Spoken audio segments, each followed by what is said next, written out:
আলু দিয়েই বানিয়ে নিলাম ক্রিস্পি আলু ফ্রাই। দুটো আলু নিয়েছি, এভাবে লম্বা টুকরো করে কেটে নিলাম। আলুতে সামান্য নুন দিয়ে হাফ বয়েল করে নিয়েছি।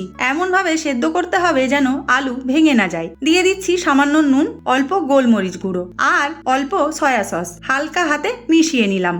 একটি পাত্রে পরিমাণ মতো ময়দা নিতে হবে। আমি 2 বাটি নিচ্ছি। দিয়ে দিচ্ছি সামান্য নুন, কাশ্মীরি লঙ্কা গুঁড়ো আর চিকেন মশলা।